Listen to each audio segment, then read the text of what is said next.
So our next tense for active passive is past perfect tense. इस tense का passive बनाने से पहले थोड़ा सा कुछ कॉन्सेप्ट पे फोकस कराता हूँ दोबारा से आपका। सब लोग यहाँ को ध्यान देना, ठीक है? मैं जो बताने जा रहा हूँ उसको बहुत ध्यान से सुनो। थोड़ा सा पुराने उसमें चलते हैं हम लोग। कहाँ चलते हैं? पुराने उसमें चलते हैं। अब याद करो, जब हमने यहाँ देखना है करके आपस में बातें नहीं, यहाँ ध्यान दो। याद करो, जब आपने प्रेजेंट इंडेफिनिट बोला था, जब मैंने आपको स्टार्टिंग में एक्टिव पैसिव स्टार्ट कराया था, उसका बेस बताया था, और प्रेजेंट इंडेफिनिट का मैंने जब तुम्हें पैसिव बनाने के लिए बोला था, तो याद करो प्रेजेंट इंडेफिनिट का जब हम लोग पैसिव क्रिएट कर रहे थे तो हेल्पिंग वर्ब हम लोग क्या यूज कर रहे थे पैसिव के लिए? भाई एक्टिव के लिए तो हेल्पिंग वर्ब क्या थी? एस और ईएस या फिर डू और डज, ये थी ना प्रेजेंट इंडेफिनिट के लिए।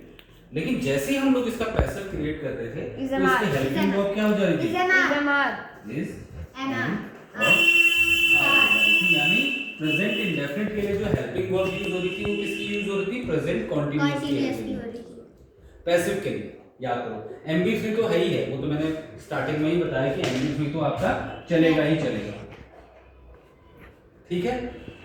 उसके बाद प्रेजेंट इंडेफिनिट के बाद जब हम प्रेजेंट कंटीन्यूअस में गए थे, याद करो प्रेजेंट कंटीन्यूअस जब मैंने आपको पैसिव के लिए बताया था तो कंटीन्यूअस में मैंने अगेन क्या बोला था कि हेल्पिंग वर्ब क्या रहेगी? इज एम आर ही रहेगी पैसिव के लिए। हाँ, इज एम आर ही रहेगी, और एक्टिव के लिए तो इज एम आर होती है कंटीन्यूअस में।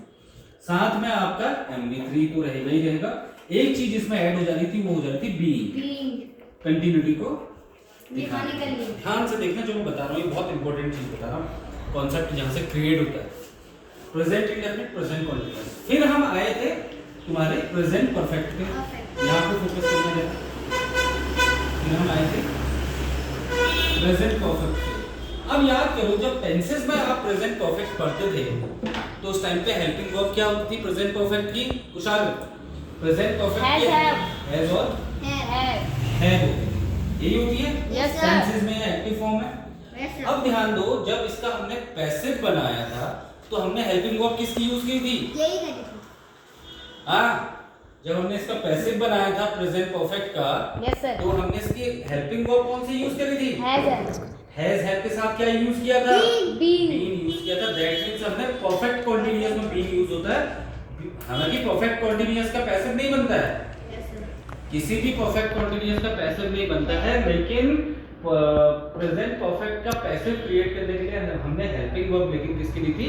प्रेजेंट परफेक्ट कंटीन्यूअस की ली थी। यानी हमने पैसिव क्रिएट करने के लिए हैज बीन या फिर हैव बीन, यहां फोकस करना, हैज बीन या फिर हैव बीन का हमने यूज किया था पैसिव क्रिएट करने के लिए। MB3 तो है ही है, वो तो चला रहा है। यहां तक क्लियर था ना मामला? Yes sir.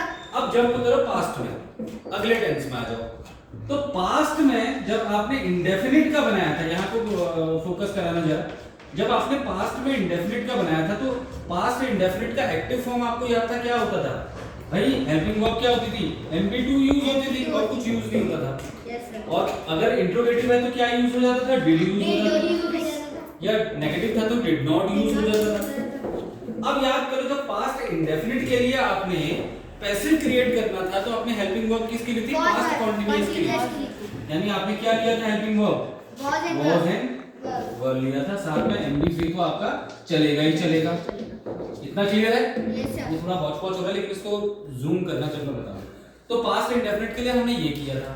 फिर इसके बाद हम आगे गए थे पास्ट कंटीन्यूअस में। किसमें गए थे? Past continuous. तो पास्ट कंटीन्यूअस में प्रेजेंट कंटीन्यूअस की तरह हेल्पिंग वर्ब क्या रही थी? वाज और वर ही रही थी, लेकिन क्या ऐड हो गया था? बीइंग ऐड हो गया था। याद है? Yes sir.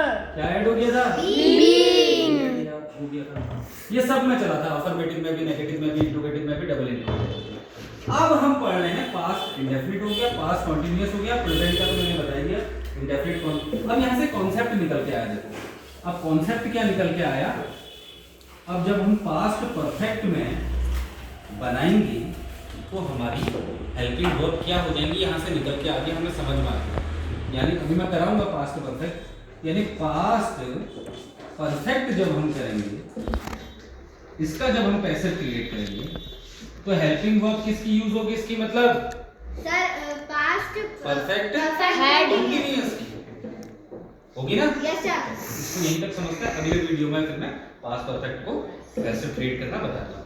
ठीक है, थैंक यू।